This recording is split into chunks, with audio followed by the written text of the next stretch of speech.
Okay, so these are the two bolts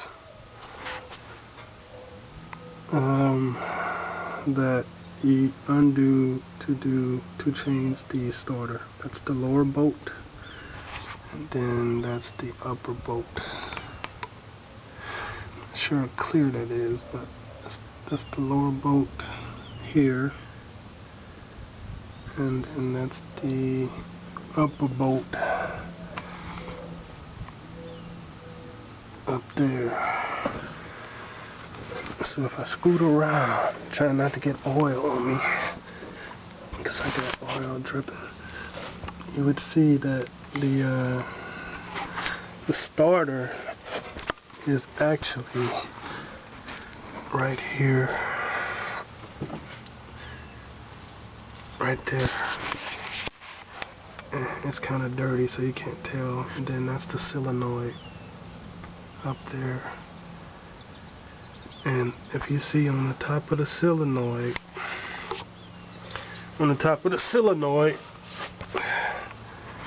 there's another wire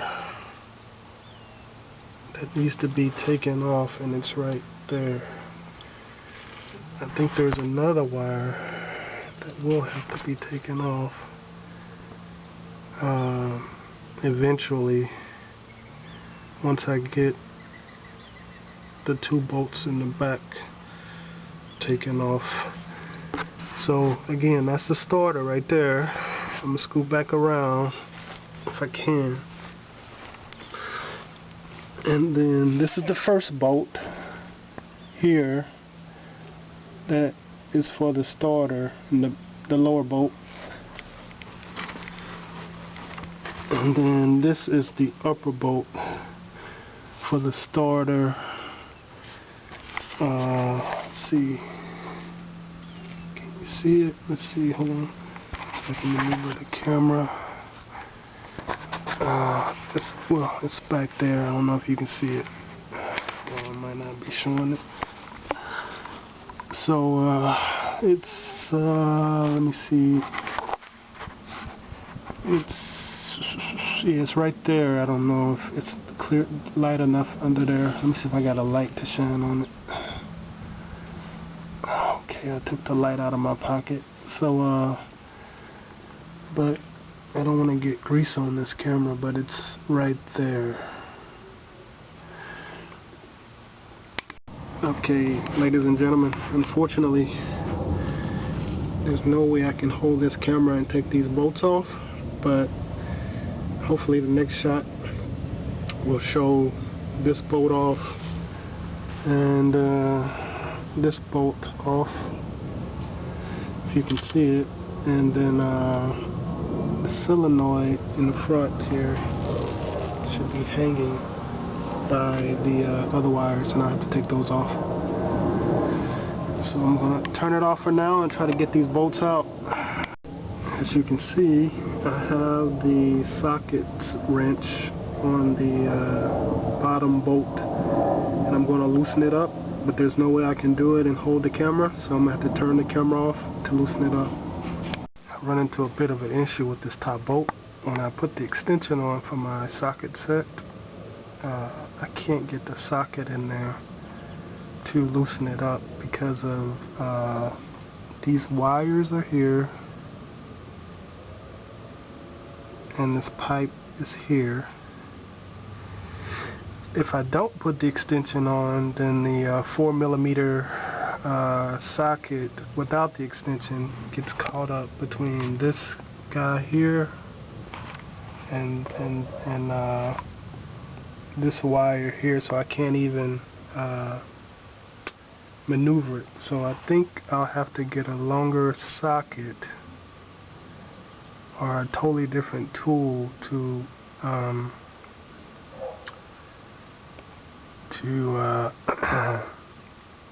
get this top bolt out, because my socket head is too big to get on the extension because of this pipe here. So I couldn't reach with the other extension I had, So I had to go buy a new extension to reach that bolt, and this is it.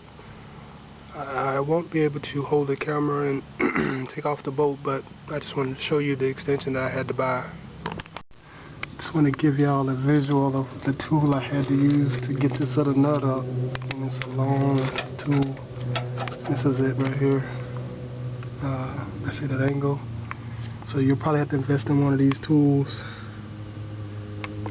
to get your top bolt out of your starter. You have to take this little nut off the solenoid, so I'm just using this tool here to get it off. So in order to get the fourth connection loose, I had to take the front tire off. Then I had to reach in here and unsnap the wires. As you can see, this is the unsnapped wire here, but I still have to cut the zip tie with the scissors to get it to pull the starter out. So you probably have to do the same thing. Okay, so the starter is off once I disconnected this guy. So that's good. So my new solenoid didn't come with one of these guys. So I took it off of this one, the old one, and I'm going to put it on the new one and tape it up with some electric tape to make sure it stays. See, this is where I wrap the old insulation around the new wire. Okay, I got it. I put the new starter on, but I just want to show you the tools that I had to use. Okay, so the tools that I had to use was 14mm socket. I don't know if you can see that, if it's blurry. I had to use a 13mm wrench and a 12mm wrench. To take it off, the 12mm wrench worked for the bolt that was on the solenoid, but the new solenoid had a 13mm wrench, so I had to use that. I also had to use this long extension to get the top bolt off the solenoid and put it back on, and I used this short one to take the lower bolt off and put it back on.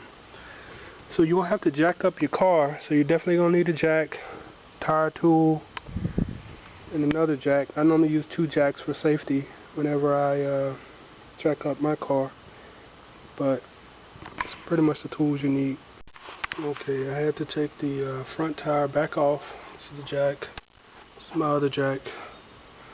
To snap this piece back in. So I had to get up under here and snap it back in.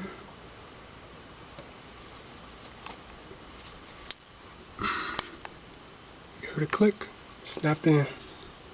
Okay, I put the battery back together. Make sure before you do any of this you take your battery out. So I put mine back in. I just wanted to show you guys the new starter. This is the lower bolt, upper bolt. Not sure if you can see it. The only way you can tell this is a new starter, see how clean the solenoid is? That means that's the new starter. I got it on. Now for the ultimate test, let's see if it starts. Yep, started right back up. Sounds good. Good luck to you when you put your starter in and take it out.